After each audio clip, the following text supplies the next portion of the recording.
Thank you. Welcome to the noon concert. I'm Kern Holloman, Professor Emeritus of Music, and we're very happy you're here today. We ask that you find the closest exit and that you turn your cell phones off altogether. We're awfully happy today to welcome these two artists, and just to go in program order, or I guess reverse alphabetical order. Daniel Stepner is the artist in residence for this quarter. He's here for the next several days. Dan's specialties are Bach and new computer music. And this is a program that goes way back to the very beginnings of the music department, brought to you people like John Cage and Karl-Heinz Stockhausen and Paul Lerascota and Charles Rosen, and people like that, and now Dan Stepner. So we're very, very pleased to have him here in his official residence. Wayne Slauson is a Professor Emeritus from our institution. He lives in Oregon now, a picturesque place called Yank Gulch. Thank Harry and David Pears. He's a specialist in vowel sounds. And his work is very, very seminal in a whole variety of ways of looking at things. If you're in Music 10 and you're going to write a paper about this concert, you might want to jump ahead to the end of the textbook and look at the pictures of Milton Babbitt and the Princeton Columbia RCA Mark IV synthesizer, and you can see where a lot of the electronic computer music thing kind of began, at least in this country. I'd also like to welcome Robert Morris right here, Distinguished Professor of Music Theory from Eastman. Stand up, Bob.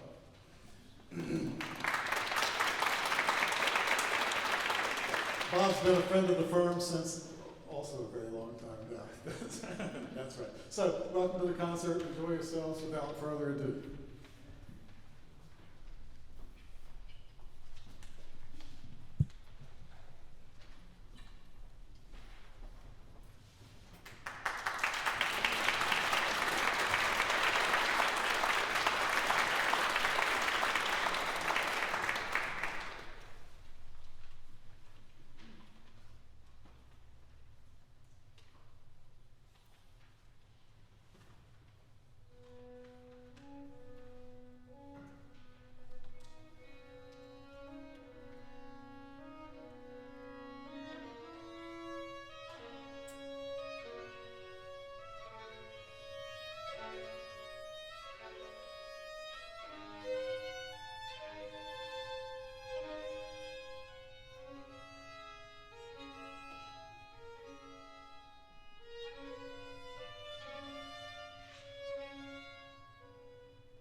This you can think of as a little advertisement for the concert tomorrow night, where what you've just heard will be repeated and then varied throughout the entire concert with an intermission in between. And so I hope you'll make it for tomorrow too. I want to say just a few words about some of the things I'm trying to do in this music. And I think you have a brochure that was handed out. If you'll just take a look at that. Now, it seems to me throughout the piece, well, not seems to me, throughout the piece, there's this little motive that throughout the entire piece, from beginning to end. And sort of by way of helping you into that, I thought I'd discuss this little motive for just a while. Now look at the top number. Some people find it useful to number the chromatic scale from 0 through 11, and that's given in the top thing up here. Now I can describe the motive by putting it in musical notation, and I put the numbers underneath to let you know what they're there. So the first one is C, D, da, dum, and I'm now at the second line here. Dum, dum, that's not necessarily C, by the way. Dum, dum, and then the third one is dum. So the motive that I'm talking about is dum, D, D, and there are all sorts of versions of it. And Dan is going to play some for you.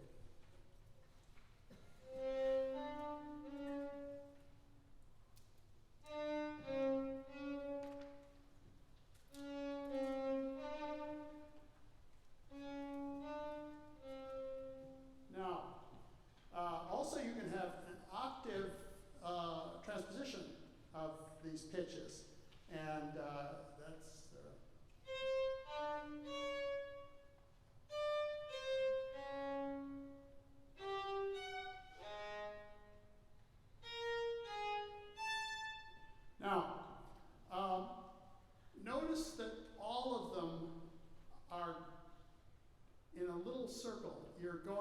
0 to 2 and then back a half step, okay? So it's a little clump of things that, a clump of pitches that make up this motive. You'll hear it throughout my piece tomorrow night. Now, there are also color numbers. Now, if you look at the fourth line down, there are a bunch of X's. That's just saying that those are notes. But under it are the colors that I use a lot in my music. And I can synthesize things, in some ways I can synthesize them more reliably than I can pronounce them. But I'll give it a try. Okay, so I'm going across the fourth line there. The double E, for example, is a phonetic spelling of the vowel A. So if you say, I like to put an S ahead of time.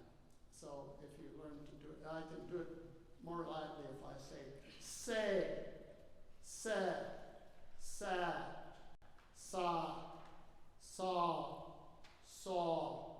so, su,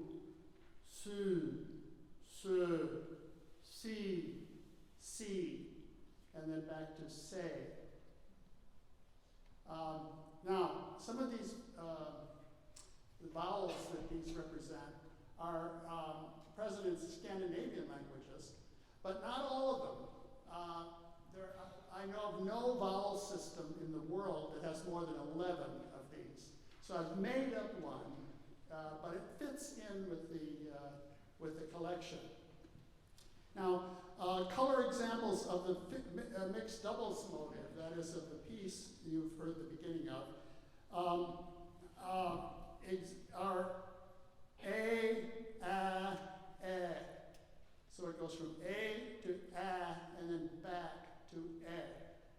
And then the next one in the next line down is A, E. So it's a different ordering of the same three colors. And then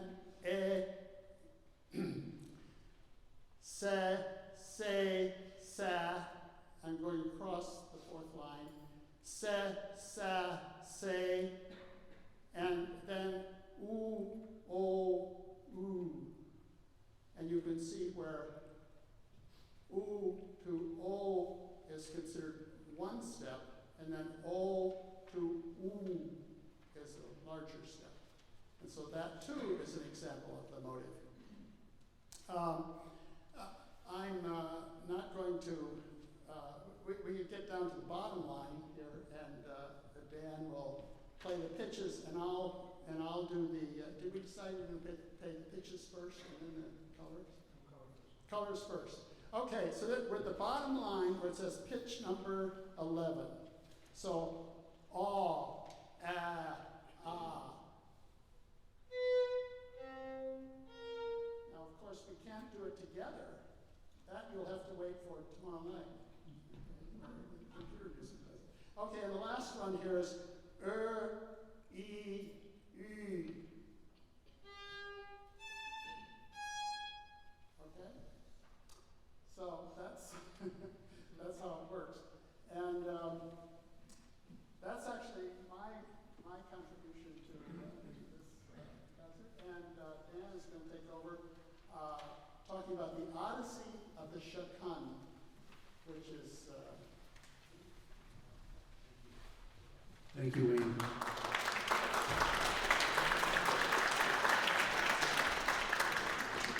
Maybe I should explain a little more. Tomorrow night's concert, of which this is kind of a pre-concert talk, is interleaving movements of Bach with movements of Wayne's piece, Mixed Doubles, which are electronic works with voice sounds or these sounds that you just heard combined, and also breath sounds and clicks from, I wanted to, sort of make it, fill it out a little bit, as I understand it anyway. For me, it's been fascinating. I've known, Wayne is a former teacher of mine, and I've known this piece for a while. He sent it to me a while ago, and then conceived the idea of overlapping Bach movements with with several movements of his piece, with the whole piece, but broken up by Bach. And if I can digress for a minute, this is something I did as a student in France when I had the great pleasure of working with Nadia Boulanger 2 summers in the 1970s.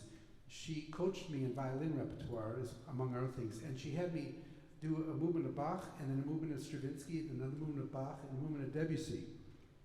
It kind of a pastiche, kind of a combination of things. And it was wonderful because the pieces spoke to each other across the centuries. You really found correspondences, you learned what the composers were doing, what they had in common and what they didn't have in common. It was fascinating, and I feel the same way about this experience so far. Tomorrow night's the first time we're doing it in concert. I've been playing it at home on my tape deck, on my CD deck, along with my Bach. It's nice because I can rest between movements of the Bach, which is very strenuous.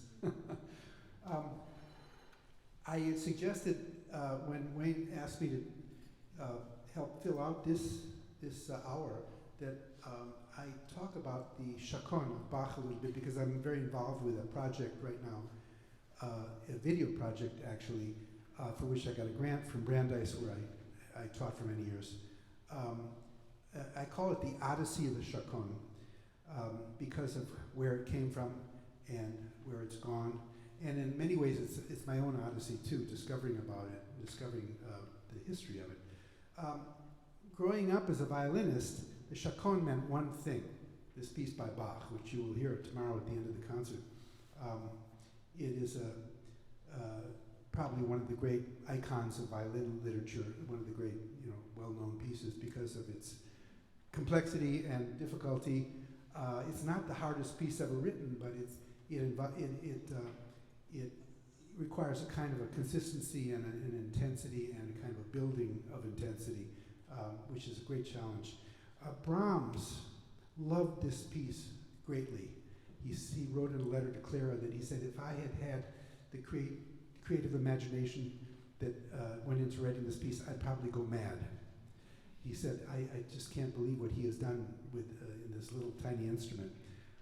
And in fact, Brahms arranged the piece for piano left hand only because he said he wanted it to feel like he was a violinist with the fingering and so on. And there, you can go and hear it, Brahms' arrangement of it. It doesn't sound like Brahms, it sounds like Bach, but it's Brahms' arrangement. It's a tribute, in a way, I think, of Brahms.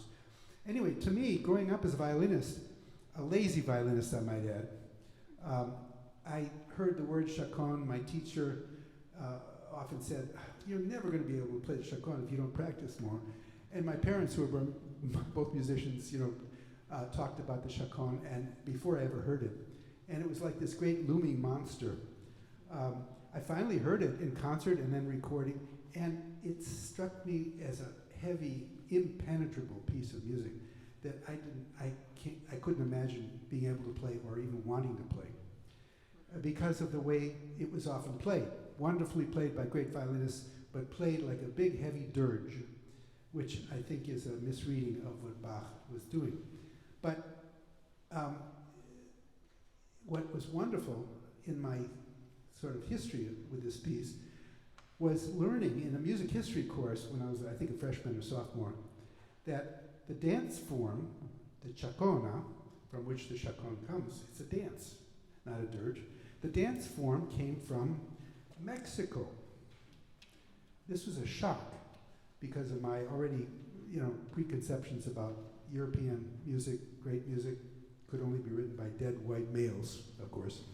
And it came from the Aztecs, the dance form. Now, we don't know exactly what form it came from. We don't know how they did it because the missionaries who were sent to convert the Aztecs once they were decimated by the conquistadors and disease that the conquistadors brought with them. They didn't bother to write down the music. They could have. They had the notation. They didn't bother to write down the rhythms. And it's also parallel. They also destroyed many of the Aztec codices, the books of the Aztecs, which were essentially hieroglyphs. They did not have a written language. They had a very highly developed pictogram language. And many of these were destroyed. And the ones that survive, and we've all seen pictures of them, wonderful pictures, I have a few here, are in Europe, in museums mostly. There are a few in Mexico. They were hidden, or they were done by Aztecs after the Conquista, soon after the Conquista and so on. But it was an incredible story of devastation. Of course, the Spanish came basically to plunder the gold and silver in Mexico, and to earn glory and land and for the king of Spain and so on. But there's no sugarcoating it really. The Aztecs, of course, were no angels. They had human sacrifice too. But their civilization was essentially destroyed by the Spanish conquistadors. Anyway, what did we get from all that? We got chocolate, potatoes, chili peppers, the chaconne, the saraband, and many other things which came with the Indians who were brought to Spain to perform before the king, King Charles, and also by conquistadors who learned the dances and the music and so on. And it came back to Spain in some form which is not clear. It's referred to in literature by Cervantes and Giambattista Marino, the Italian poet, and Lope de Vega, the Spanish playwright, that was very popular in Spain. It was kind of a dance craze. Think of the twist or the Macarena, the way it caught on internationally. But it was a very risque dance. It was very fast and lively, and imitated the conjugal act, according to the missionaries. So, it was banned in public places in Spain. And can you imagine anything that would make it more popular still? It became very popular, and it spread all over Europe. And it became a kind of particularly in Italy at first, it became a guitar, music played by guitar. Now, one thing in common with the chaconne, there's something that repeats over and over again. It might be a bass line, it might be a rhythm. In the chaconnes, we know it's essentially a bass progression or a harmonic progression in the later chaconnes. But the earlier chaconnes had in Italy, had a bass line something like this.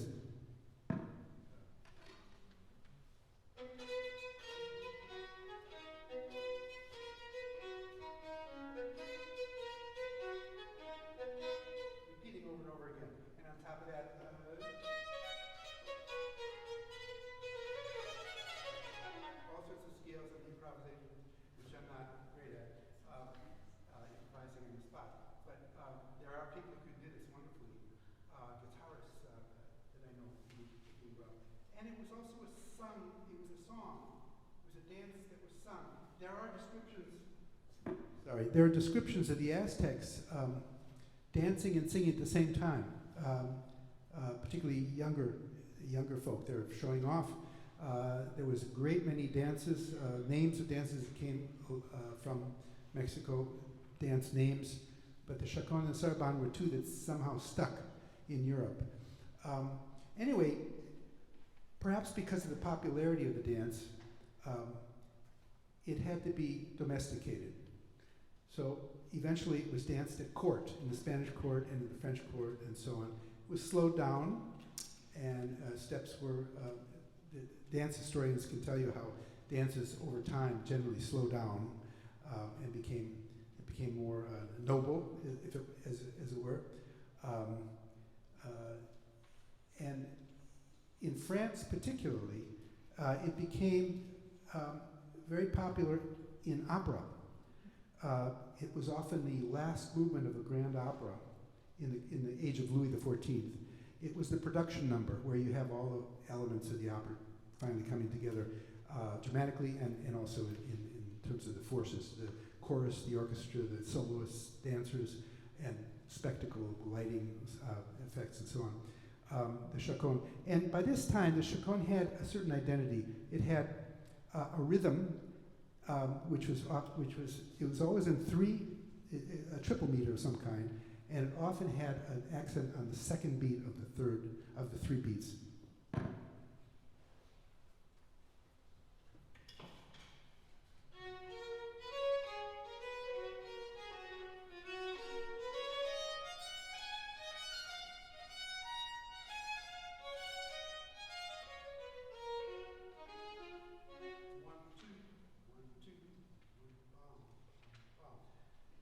An accent by virtue of length, or an accent by virtue of strength, an accent that is playing louder or something.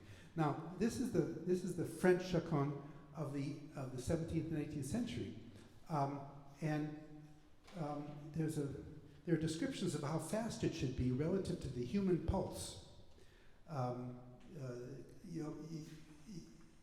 flutist by the name of Quantz, Johann Joachim Quantz, in Bach's time, wrote a thesis, a book on how to play the flute, but he also had tempo indications and orchestral advice and so on. And he relates tempi to the human pulse, which he defines as 80 to the minute. He must have had high blood pressure, I think. He says there should be 2 quarter notes in a chaconne for 1 human pulse. That would be about like this. So at the tempo I was just playing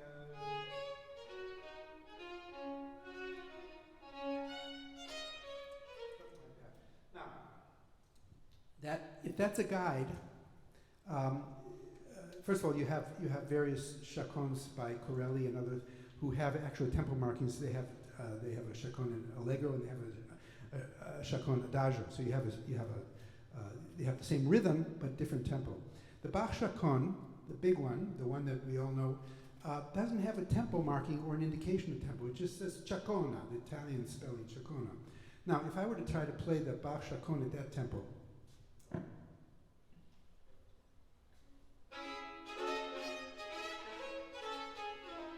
later on, I can't do it. Those are quarter notes and dotted quarters. Later on, there are 30-second notes, which I'm not even going to attempt. Notes 8 times faster than that. So obviously, this is a different tempo. I think Bach is writing in this piece his idealized version of an opera finale to a tragic opera. And it's quite a bit slower, but it's not a dirge. It's still a dance. And that's one of the things that's guided me in my performing of it. I'd like to play about a third of this piece, maybe a little more than that. The piece is divided into 3 big sections. The outer sections are in D minor, the inner section in D major. The first section is the longest. They get progressively shorter, but you get a sense of the variety in the piece. So there's something that repeats over and over again in this piece. It's the bass line, basically, or I should say it's the harmonic progression implied by the bass line. It's not constant, the bass line, but it's always there in implication. And the bass line is...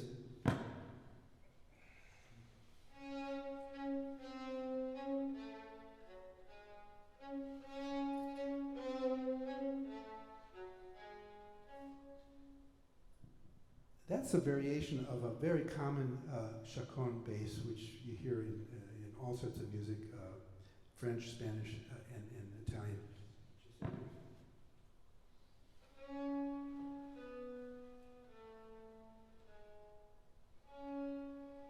Over and over again. So on. There's a well-known, for violinists, there's a well-known Passacaglia, which is a sort of a chaconne, by Bieber, which has that same bass line, and you hear how he takes off on it after a while.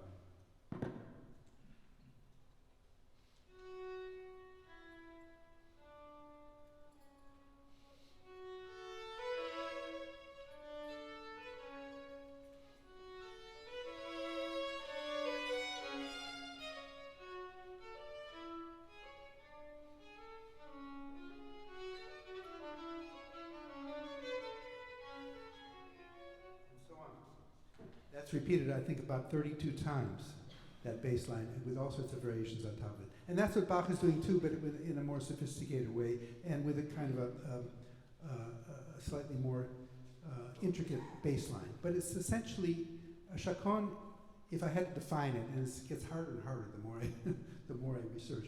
It's a piece in a triple meter. Sometimes the second beat is accent, sometimes not. There's something that is constant about it, absolutely constant in implication, if not literally, and something that is constantly being invented anew above that repeated bass line or repeated motive. So, enough words. I'll play part of this piece for you.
Thank you. That's the show. Maybe you have some questions for either myself or Wayne. Wayne or myself. Yeah. That particular piece, was it written for commission, patron of Bach, or? No, there's no known commission. That movement, by the way, is often played by itself, and I've only played about a third of it, slightly more than a third. But it is part of a larger piece of 5 movements, 5 dance movements: an allemande, a corrente, a sarabande, and a gigue, and then the chaconne. The chaconne is longer than all of the others put together. The others are quite much shorter. They're wonderful, wonderful movements. And I'll be playing the gigue tomorrow as well as the chaconne. And if you're interested, I'm playing the whole thing, plus this C major sonata and a few other things by Bach in Berkeley on Saturday night. In case you want to drive down there, I can let you know where. But anyway, Bach, the things that he wrote on commission were mostly cantatas for church and occasional birthday pieces and so on like that. That was written in the years before 1720, which is when he wrote it all out. Some people think that he wrote it all then. I can't believe that. He was a violinist as well as an organist. He's known as a keyboard player. He was a very good violinist too. I think he saw possibilities in the violin that no one else saw. There's a great literature for keyboard before Bach by many composers for solo keyboard works. Prescabaldi, Handel wrote a good many things, many other composers, Italian composers particularly, but Buxtehude and I'm trying to think of other German ones. Anyway, he knew a lot of that music. But there's virtually no violin music like this for solo violin. Bach conceived these 6 large-scale works, of which the dance suite I mentioned is only one. And there's no, we don't know who he wrote it for. He obviously he could play some of it himself, although they didn't have concerts in those days the way we have now. I don't think he was interested in performing it so much as just being able to play it. And he knew a number of very good violinists in his day. Pisendel, who was a German, and a fellow named Westhoff, who was Danish, I believe. And they knew each other, and I think they exchanged ideas and so on. But we don't know that he wrote this for anybody particular. There are some theories that he wrote this as a memorial to his wife, who died the year that he wrote these things out. I don't know if that's true or not. I don't know if there's any way of knowing that. Yes? Just wanted to mention that if that sounded familiar, you heard it here either last week or the week before. So it's twice, 2 very different performances. But also, if you follow the American Bach soloists, their concert a week ago was French Baroque music with 2 of the great orchestral chaconnes, the chaconne from Rameau's Dardanus and the chaconne from Marin Marais Simile. So if you're in Music 10 and you happen to be at some of those, you got a paper already written. There are a particularly large number of French chaconnes that survived and so on. I only wish that we had some of the original. I have some visuals here. I forgot all about that. See if I can get them up. These are pictures I've collected of the Aztec.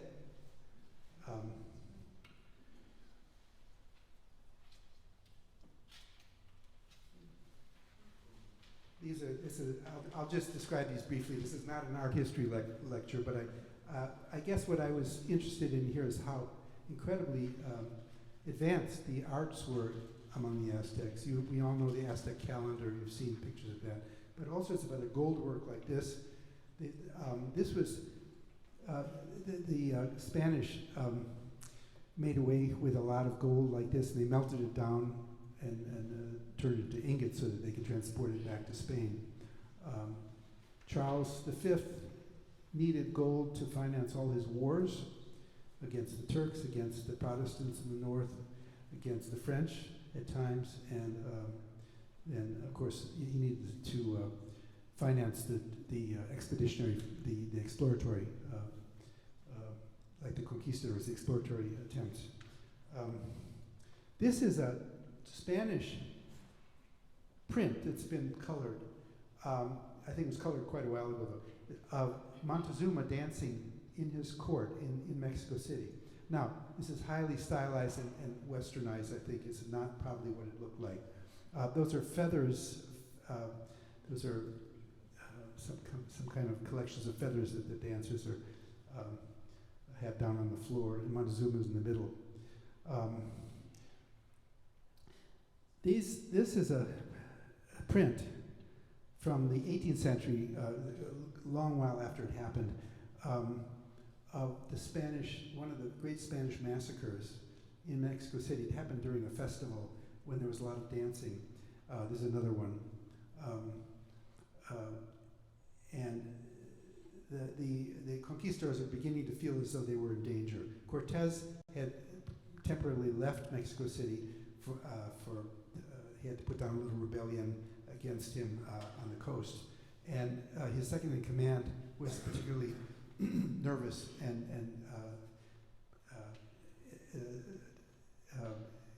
affected this massacre. This is a picture by an Indian, by a Native American, of the conquistador beheading one of the drummers in that festival.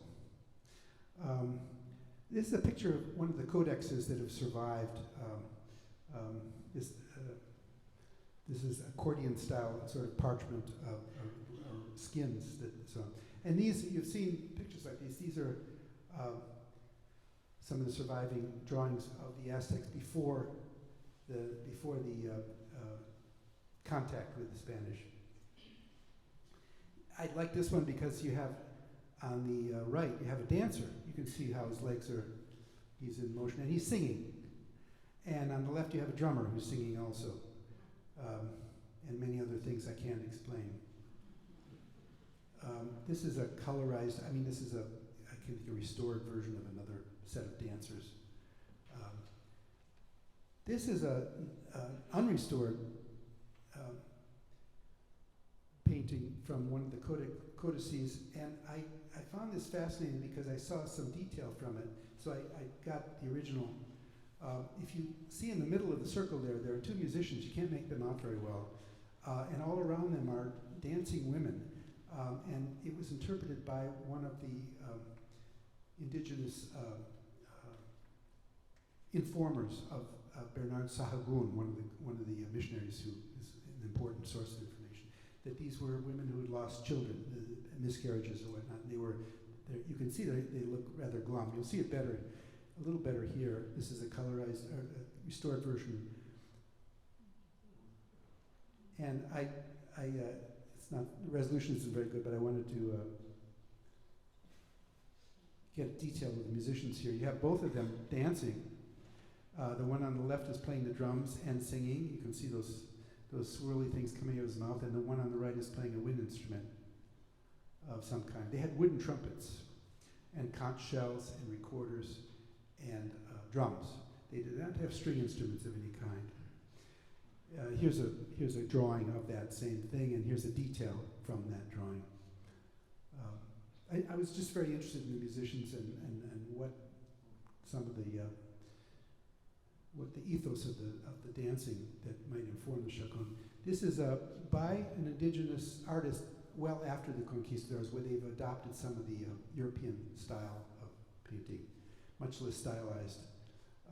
Again, two kinds of percussion instruments: a drum, like a bongo drum, farther away, and what's called a slit gong, kind of a hollowed out log with two tongues that are also wood.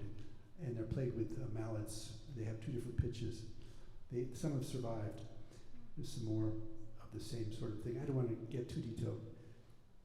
This is a strange early drawing of Aztecs meeting Europeans, I believe. And what's important here, I think, is that the symbol in the middle, the eagle on top of the cactus, is still an important symbol in Mexico. It's on their pesos. It's like the pyramid on the dollar bill or something. It's very, very.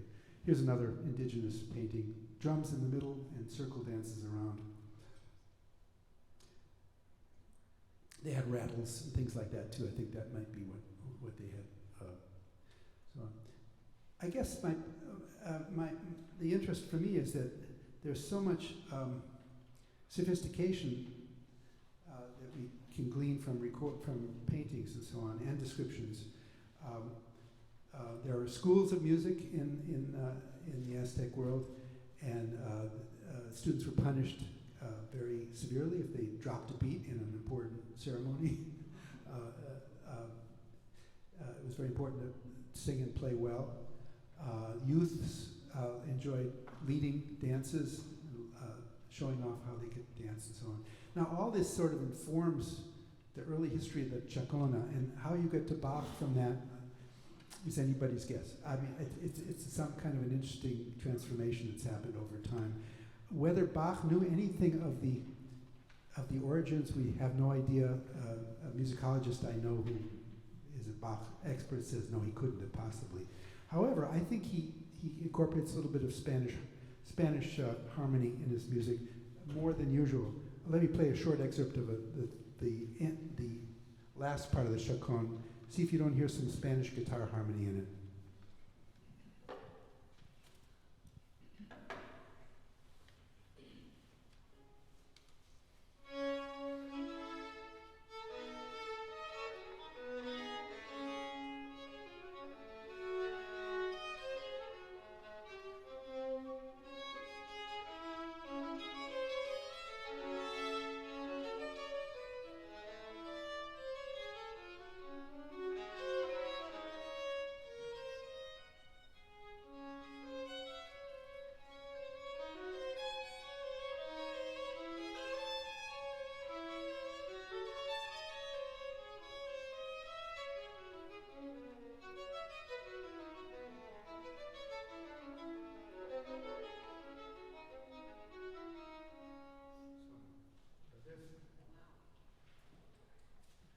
One can talk about harmony, minor seventh chords, and certain kinds of things. But I hear what I often hear when I hear Spanish classical guitar in it.